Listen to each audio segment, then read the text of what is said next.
ఈ రాష్ట్రంలో జూదం జరుగుతుంది అంటారు, మా ప్రాంతాల్లో జరుగుతుంది అంటారు. మీకు గుర్తుందో లేదో పులివెందుల ఎమ్మెల్యే గారు 2022లో నేను శాసనసభలో ఉన్నప్పుడు మీకు లెటర్ రాశాను. ఎక్కడెక్కడ ఎలా జూదం జరుగుతా ఉంది, ఎక్కడెక్కడ జరుగుతా ఉంది, ఒక చిన్న యాక్షన్ తీసుకున్నామని అడుగుతా ఉంది. మా దగ్గర మా దృష్టికి వచ్చిన తర్వాత ఎక్కడ ఉన్నా కూడా మా ప్రాంతంలో జరిగినప్పుడు కూడా తెలిసిన వెంటనే ఈ మూయించేసిన ఘనత మా నాయకులది. ఎక్కడ కూడా ఇల్లీగల్ గా ఆర్గనైజ్డ్ గ్యాంబ్లింగ్ జరగకూడదు అనే ఒక నిబంధనతో, ఒక చిత్తశుద్ధితో పరిపాలిస్తున్నటువంటి ప్రభుత్వం ఇది. మీకు నేను లెటర్ రాశాను, అసెంబ్లీలో కూడా నేను మాట్లాడే పరిస్థితి అయినప్పటికీ కూడా మీరు అక్కడ ఎక్కడ కూడా యాక్షన్ తీసుకోలేదు. మా దగ్గర మాకు తెలియంగానే, మాకు ఎక్కడ న్యూస్ పేపర్ ద్వారా అవ్వచ్చు, ఇంటెలిజెన్స్ ద్వారా అవ్వచ్చు, ఎక్కడ ఆర్గనైజ్డ్ గ్యాంబ్లింగ్ జరుగుతుంది అంటే ఎవరిన ఇంట్లో 2, 3, 10 మంది ఆడుకుంటుంది వేరే విషయం, కానీ ఎక్కడన్నా ఆర్గనైజ్డ్ గ్యాంబ్లింగ్ ఉంటే మేమే, మా నాయకులు కాదు, ఎవడున్నా కూడా క్షమించేది లేదు అని చెప్పేసి కూడా మేము మీకు తెలియజేస్తాం. ఇట్లా ఇన్ని అబద్ధాలు చెప్పుకుంటూ మీరు పార్ట్ టైమర్ విజిటర్ గా వచ్చి మీరు చెప్పడం, ఎందుకంటే తాడేపల్లిలో ఉన్నాం అని చెప్పారు. 5 సంవత్సరాల పాటు తాడేపల్లి ఇంట్లోంచి కూడా బయటకు రాకుండా ప్రెస్ మీట్ కాదు కదా,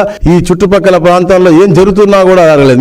మీ ఇంటి నుంచి కూతవేటులో గంజాయి చేసి మహిళల్ని మానభంగాలు చేసినా మీరు రాలేదు బయటికి. ఈ ప్రాంతం శ్మశానం అని చెప్పేసి రాష్ట్ర అమరావతి రాజధాని లేకుండా చేశారు, అభివృద్ధి వైపు కూడా చేశారు. ఈ రోజు తపనతో పనిచేస్తా ఉన్నారు. ఆ పై నుంచి మోడీ గారి ఆశీస్సులు, పవన్ కళ్యాణ్ గారి ఆలోచనలు, నారా చంద్రబాబు నాయుడు గారి యొక్క కృషి, లోకేష్ గారి యొక్క చాతురత, దీని ద్వారా పెట్టుబడిదారులు పెద్ద ఎత్తున వస్తా ఉన్నారు. విశాఖపట్నం ని ఒక ఐటీ హబ్ గా చరిత్రలో ఇప్పటికి నిలిచిపోయే విధంగా దాన్ని అభివృద్ధి చేయాలని ఒక లక్ష్యంతో, తిరుపతిని ఎలక్ట్రానిక్ ఏరియాగా, అలాగే మనకి ఏదైతే బెంగళూరు నుంచి ఓరోకల్ కారిడార్ ఉందో అవన్నీ కూడా ఏరోస్పేస్ జోన్, ఎలక్ట్రానిక్ జోన్స్ ఇవన్నీ చేయాలని చెప్పేసి ఒక తపనతో పనిచేస్తున్నటువంటి ప్రభుత్వం ఒక అద్భుతంగా చేస్తా ఉంటే, మీకు చేతకానిది మేము చేశాము అని చెప్పేసి మీరు ఓర్వలేకపోతే మీరు గమ్మన పడుకోండి. అదే బెంగళూరు ఇంట్లో టైం పాస్ గా వచ్చి ప్రూఫ్ లేకుండా 2 గంటల సేపు సోది కొట్టి, అంటే కొంచెం సిగ్గుపడాలేమని చెప్పేటప్పుడు వితౌట్ ఎనీ ప్రూఫ్ 2 గంటల సేపు చెప్పారు అంటే నిజంగా కొంచెం సిగ్గుపడాల్సిన అవసరం ఉందని చెప్పేసి కూడా నేను మరీ చెప్తూ, కల్తీకి బ్రాండ్ అంబాసిడరే ఆ యొక్క